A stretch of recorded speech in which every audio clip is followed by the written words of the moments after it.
Oh, say does that star-spangled banner yet wave o'er the land of the free and the home of the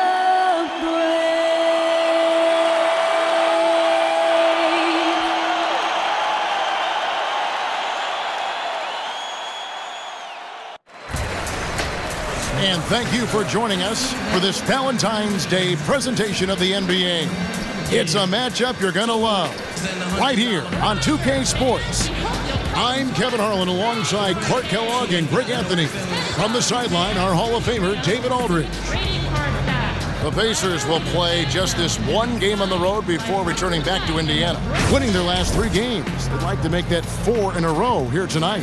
Kevin, I don't think they're too worried about the winning streak coming to an end, especially if they just do what they've been doing. Just play good, solid, smart basketball on both ends of the floor.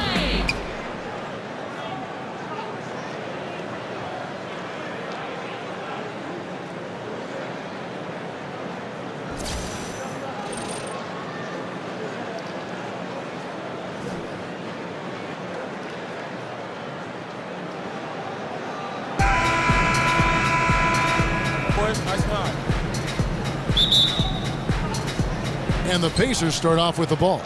We've got a chance here to set the floor, courtesy of Gatorade, all fueled up and ready to go for this one. Get there. On the court for Indiana, Young and Turner up front.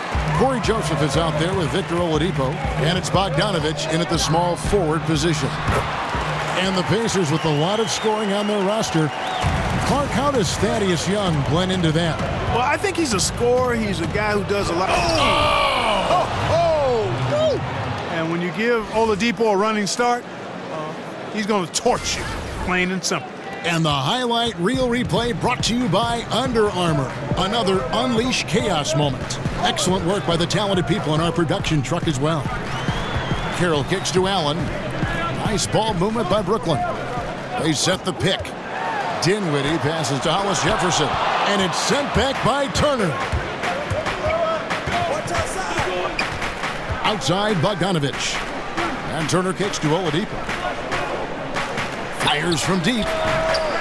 Again, Young missing. Pacers on defense. They are coming into this having notched a win against the Knicks in their last game. And this is why scouting is so important. You've got to be able to identify those role players who can complement what your team does. And you know what, Greg? Every team has guys that play different roles. As a matter of fact, most players in the league are role players. It's a matter of understanding your role and doing it well, because role players are just as important as the stars. They set the pick, and he was camped in the lane there, and he gets the 3-second call.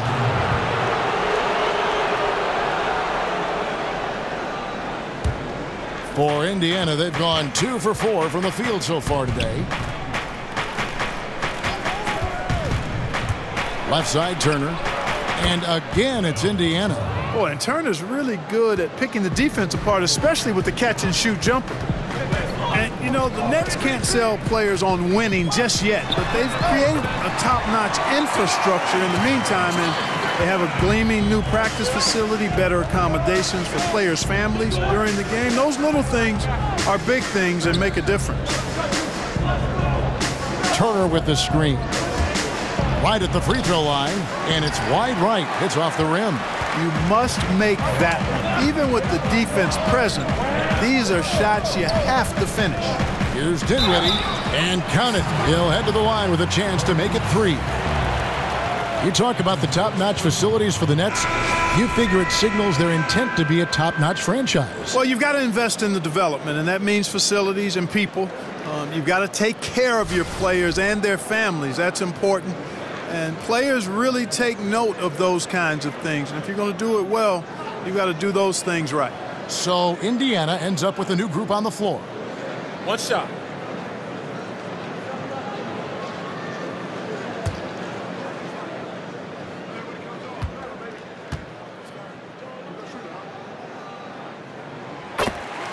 And the Pacers really have been one of the more consistent franchises in the NBA over the last 15 years or so.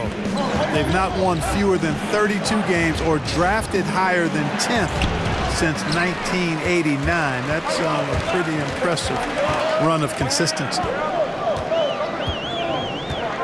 Pick by Okafor. Shoots off the screen. That's his second shot and his second basket. He's 2 for 2. Effective screen set there for the jump shot. That was the key to the play. Screen by Jefferson. Here's Sabonis. He averages more than 12 points a game. That's some dependable production. And the Pacers always find a way to hold their own, but still searching for that first NBA championship. Yeah, you know, it's tough for every team, but in a smaller market, they don't feel they can afford to totally tear down the roster with a full rebuild. Indianapolis, as great a city as it is, not a free agent destination, so that makes it tough to build a title contender. You have to do it primarily through the draft and smart acquisitions. Free throw good. Sabonis. I look at Sabonis as a terrific stretch four. He's a guy who can play either power forward or center, and he has excellent length and a nice touch. The Nets making a switch here. Harris is checked in.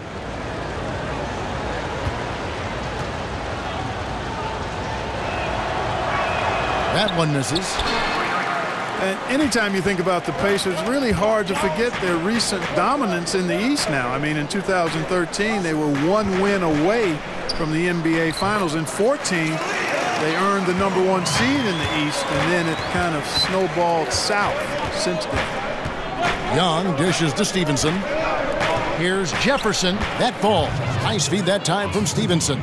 Boy, you can't afford to give breathing room to Jefferson, Kevin. I mean, he's been consistent from the mid-range area throughout his whole career. And still a close game as the first quarter comes to a close. Nets lead by 3. And the second quarter will be on the way when we come back. Ladies and gentlemen, your Brooklyn Nets. And we resume our Valentine's Day broadcast. Glad to have you with us. And taking a look at the Nets' performance here, guys, what jumps out to you, stats-wise? Listen, early on taking the league, I just like their approach offensively. Yeah, I like it too. They're doing a great job working the ball around, staying aggressive, and capitalizing too.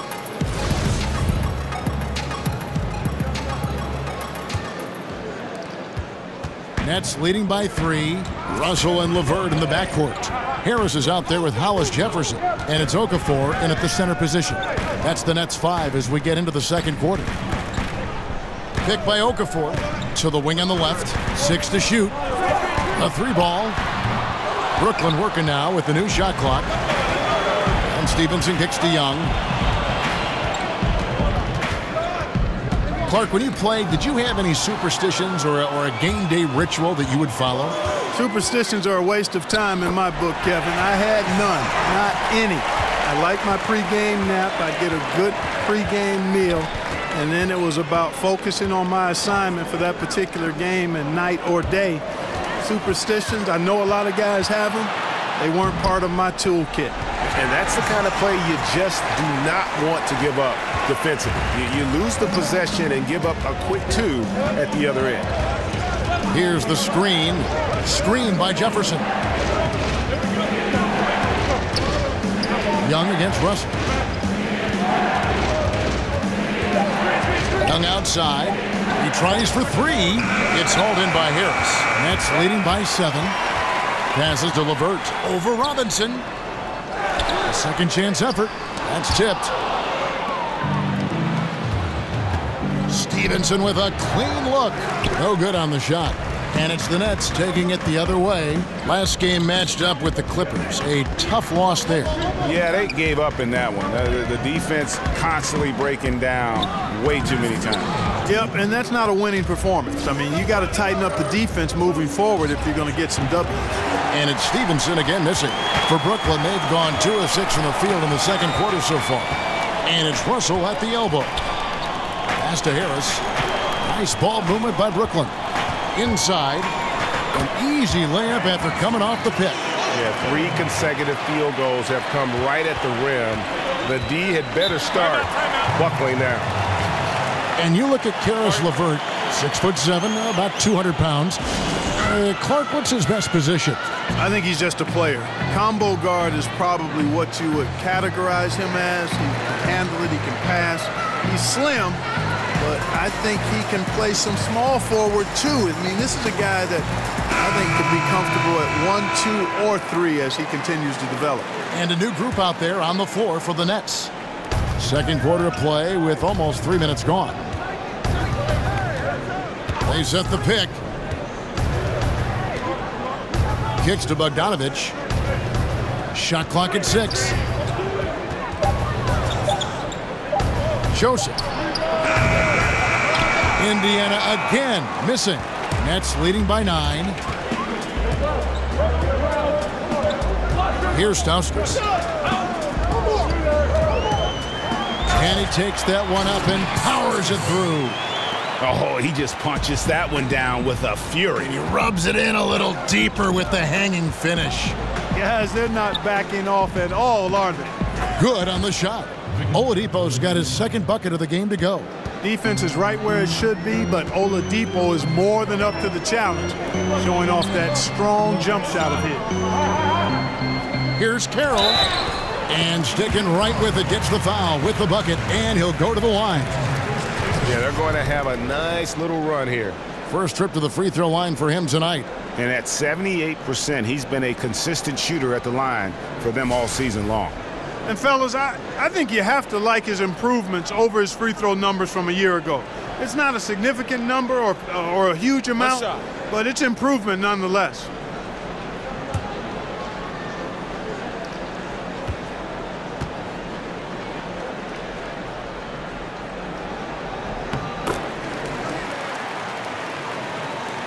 We've got 28 seconds left in the first half of basketball. Here's Oladipo, and finished off by Oladipo. Surprisingly high vertical for Oladipo. I mean, if you don't get out of his way, he'll put you in a poster. Here's Dinwiddie. He's covered by Joseph. They grab their own miss, and that one drops for him. Dinwiddie's got the lead up to 12 now for Brooklyn. Defensive rebounding, just such a crucial part of the game. Yeah, it's finishing your defense, Greg. We know that. You can defend, then you got to rebound the miss, and you got to get to the glass with intensity. And so it's Brooklyn, enjoying a 12-point lead as they talk things over during the break. Their defense has been active and effective. It's time now to go courtside as we send you over to David Aldridge from the sideline. David, take it away. Thanks a lot, Al. What has the strategy been defensively, and what needs to happen in the second half? Well, we just got to help. We can't let everybody beat us. Everybody got to help, and on the defensive end, and getting the key to protect the paint. Al, thanks for your time, man. Back to you, Kevin. Okay, David, much appreciated. And now time for halftime. So we'll be back in just a bit to get the third quarter underway. It's the 2K Sports Halftime Show. The first half in the books. This is Ernie Johnson. This is Shaquille O'Neal. This is Ken Smith. Welcome back. Ken, as we break down the action. Brooklyn found themselves in a close game in the first. At the end of the period, they held a 3-point lead. They dialed up the pressure quite a bit in the second quarter at both ends, and it worked out well for them as their lead grew all the way to 12 points at the break. Let's start with you, Shaq. What'd you think about the Nets? Well, Kenny knows about this. I used to do this to his team all the time. Take advantage of you down low. Mismatch. Barbecue chicken alert. Make good entry passes. That led to some good looks. Obviously, a lot of points. When you control the paint, Ernie, you control the game. I was the master of controlling Lieutenant Shaquille. And Kenny, let's get your input on the Pacers. They need to break it down. And I look at the individual areas that they're struggling. Like they're getting pounded. I mean pounded, Ernie, on the boards. That's a hustle stat. And that will wrap up our halftime report, as it's just about time for the start of the second half.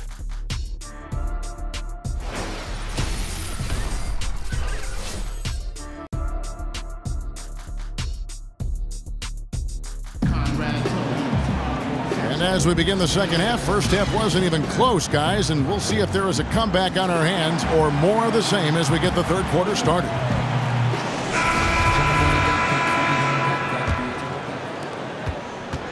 Nets leading by 12. And Nate McMillan, formerly an assistant in Indiana, now the head coach. Do you think it's tough to succeed another head coach that, Clark, you worked under? Yeah, I imagine there would be some awkwardness there, but in his case, it wasn't a mid-season transition. It was at the end of a season, so that certainly helps.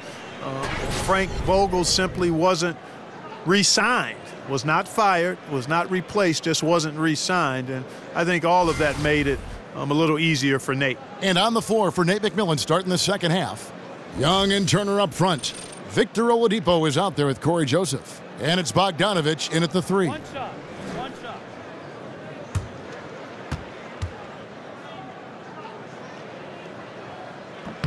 There are a lot of great young talents in the league right now, and when you take a look, Clark, at the young big men in the league, who stands out to you? I like a lot of these young big guys because they're mobile, they can score the ball, they rebound it. Karl Anthony Towns is really, when you talk about a guy doing the 2010 thing this early in his career, that's special. Miles Turner, I think, has a chance to be really special with his shooting stroke and his shot blocking ability. And then Porzingis has a lot of Dirk Nowitzki qualities to him. Now, gentlemen, 2 shots. 2 shots.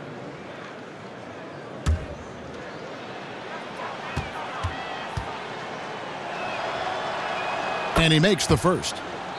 And Oladipo has some parts of his game that needs work, but he is certainly terrific on the big finish. Yeah, I mean, he's got longer arms than you would think for a player of his size, and the overall physical skill set, there's no doubt about it. You know, you look at his ability to just stay floating in the air for that extra moment when he's in attack mode, and this is a young man that still has his best basketball ahead of him. Turner against Allen. Down low. And there's the 3-second violation. As we get a break in the action, let's take a moment to check out the NBA's leaders in steals. Second, Victor Oladipo. And he's been a rock for them defensively. Just so many steals for him this year, and so many of them have been in key moments for his team. Here's Joseph. Hits the front of the rim and out. Just a solid performance on the interior. The rebounding has been off the charts. Yeah, you look across the board, it's actually sizing up, shaping up to be a great game. I mean, strong performances throughout, and they've really been strong on the glass. And the Pacers call time here. Yeah, he's got to make some adjustments here. Just too easy to score in the lane against them right now. Yeah, there's no reason why they should be scoring at will down there easily as they have. I mean, they've got to be more aggressive inside.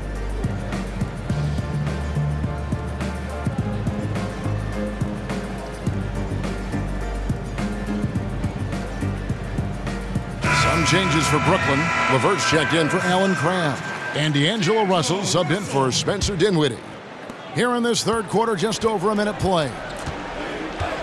And, of course, for the Nets, I mean, they won't control their own first-round pick until 2019. There's going to be some losing along the way with not much reward. Boy, it's hard to overstate the strength of Oladipo. Sometimes you just can't shake this guy off his shot.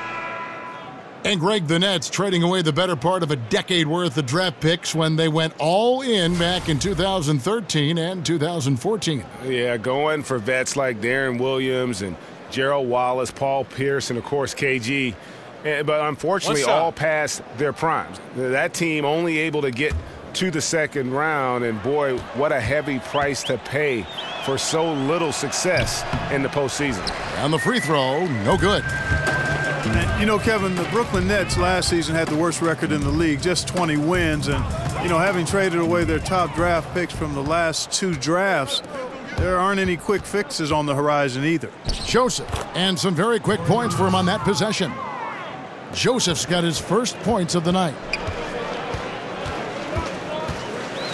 Now, here is Russell. He's been patient so far, nothing yet on the scoreboard.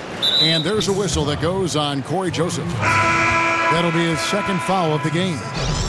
And Clark, how does a team keep the right frame of mind amidst the lean years? Well, you have to really have a long-term horizon, but at the same time measure your progress and development. That's key there. And then you break it down quarter by quarter, possession by possession, day by day, week by week, month by month. Outside Bogdanovich. Just under 2.5 minutes into the third quarter now. And he uses the glass on the layup. Bogdanovich has got his second basket of the game. On the attack, Bogdanovich showing his ability to put it on the floor.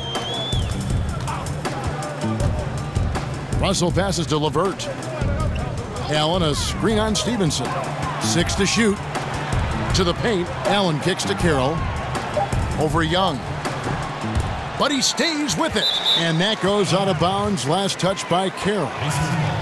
Now we have a moment to look at how the blocks have been stacking up over the past several months for Turner. We're just not seeing that same fierceness out of him defensively these last few months. He's lost a little bit of that intimidation factor. He's not blocking as many shots, and he's not making the same impact on that end of the floor. Here's Joseph. Taking a look at his stats, he's averaging around 7.5 points a game.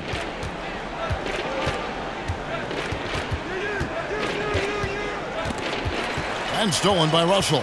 Oh, and a fast break for the Nets. Pulls up, and the jumper is good. And the Nets lead by 14. The 6'9" wingspan of Russell reaches, picks it clean, then there he goes off to the races. And that replay brought to us by Under Armour.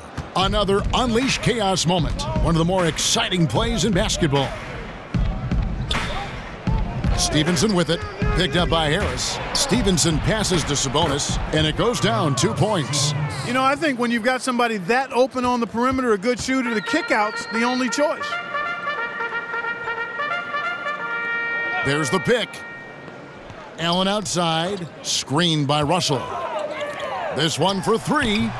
Again, Russell missing. Well executed. Great rhythm.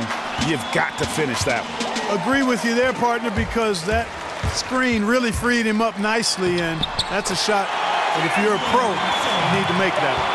Indicative of what we've seen tonight. One team being the aggressor, the other failing to react. Yeah, and you can tell they feel like they can get inside whenever they want to. I mean, it's been carte blanche, full menu for them, and the defense really not offering any resistance. And so it's Brooklyn, sitting with a comfortable lead, up by 14. They've had such great ball movement and shot selection, and it's led to a terrific field goal percentage. Don't go anywhere. We'll be right back. Welcome back. Fourth quarter action starting up in what has been a one-sided show. Well, Clark, you have the distinct honor of playing horse against the former president of the U.S., Barack Obama. You lost that game, I don't want to remind you, but I want an honest answer. Did you let him win that contest? Kevin, the deal is that it was an unbelievable privilege to play POTUS. We changed the letters of that game back in 2010, and I let the president up.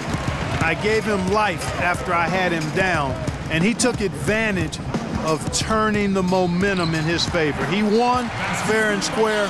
I did give him an opportunity to win, but he's on top in that matchup, and I think it ended up being good television.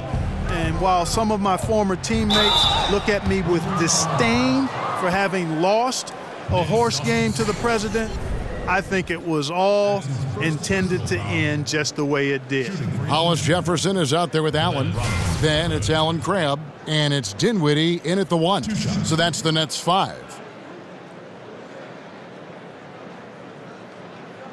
Take a break. Take a break. 2 shots.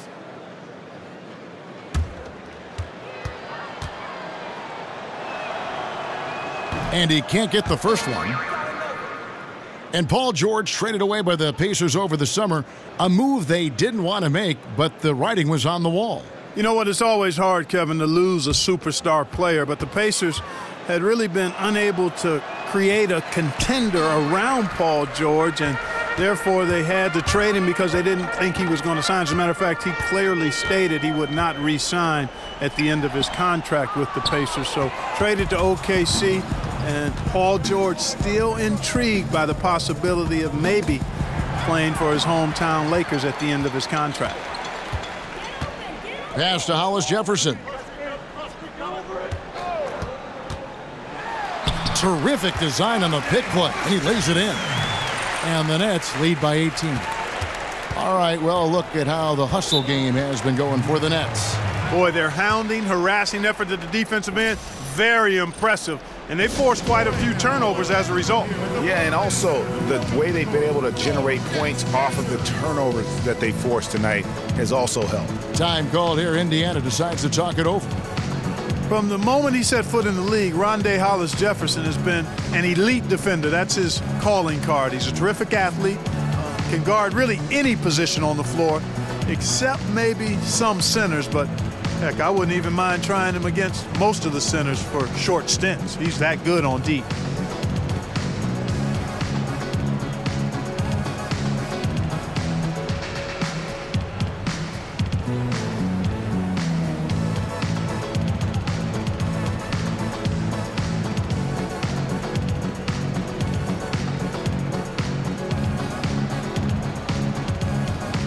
Some changes here for the Pacers.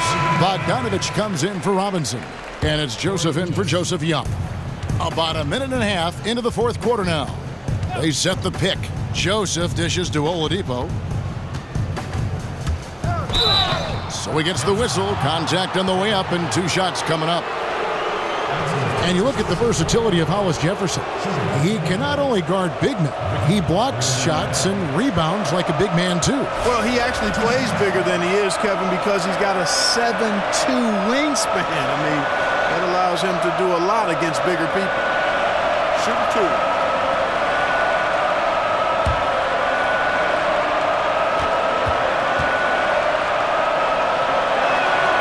That free throw missing. And over the course of the Nets franchise history, some interesting decisions. I mean, back in the 90s, they came very close to changing the team name to the Swamp Dragons. I think I'm just going to leave that one right there.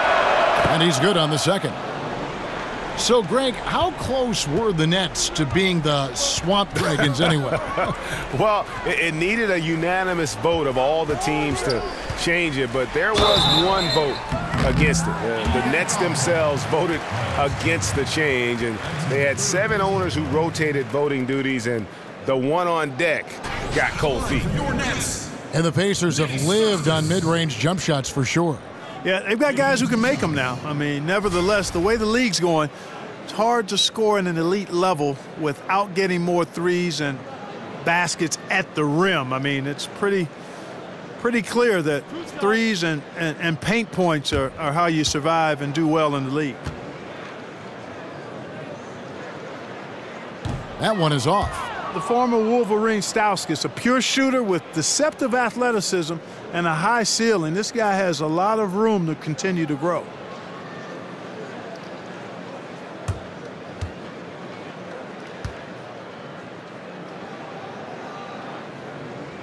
Good on the second free throw. Clark, we've seen a few active players have their own podcast that they produce throughout the season. You think that's a good idea or a bad idea for them?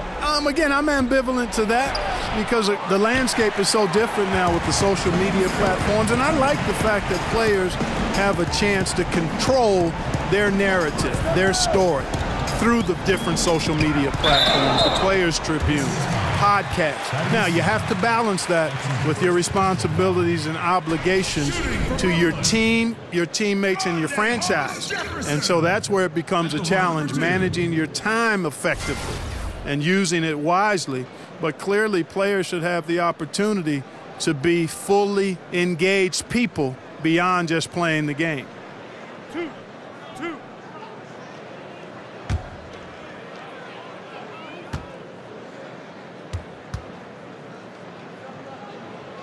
He misses the free throw. And you'll hear some say the sleeper of that 2015 draft was Rondé Hollis-Jefferson. I mean, a fractured ankle his rookie season limited him to just those 29 games. But when healthy, he's shown he can be a force defensively. Damari Carroll's checked in for Brooklyn.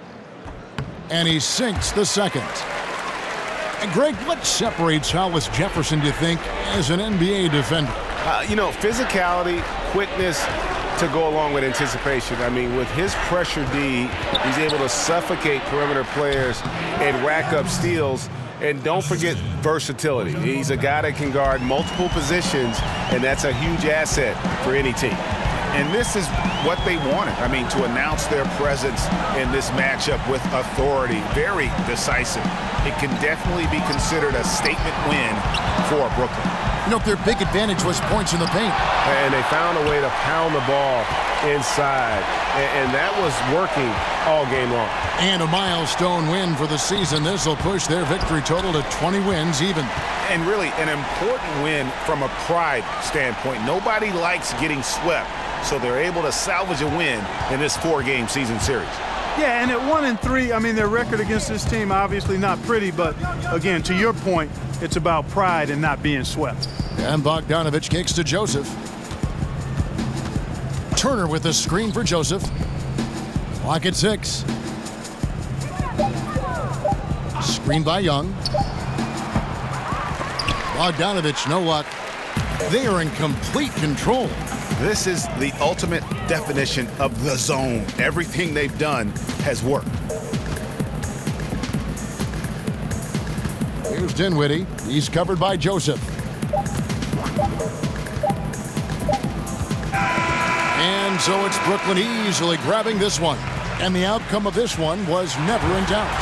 And boy, they really put in a supreme effort. It just felt like once they had that lead and it was comfortable, they were not going to relinquish it. And a chance now to send it over to David Aldridge, standing by courtside. David. Thank you, Kevin. Jalil here at home with a competitive matchup. What got you guys over the top tonight? Just staying together as a team, playing as hard as we could. The fans were great, and we wanted to play good for them. And you surely did, Jalil. Thanks a lot for your time. Back to you, Kevin. Thank you, David. Great interview once again. And that's going to do it tonight, folks, for our broadcast. For Greg Anthony, Clark Kellogg, and David Aldridge, this is Kevin Harlan. Thanks for watching this presentation of the NBA on 2K Sports.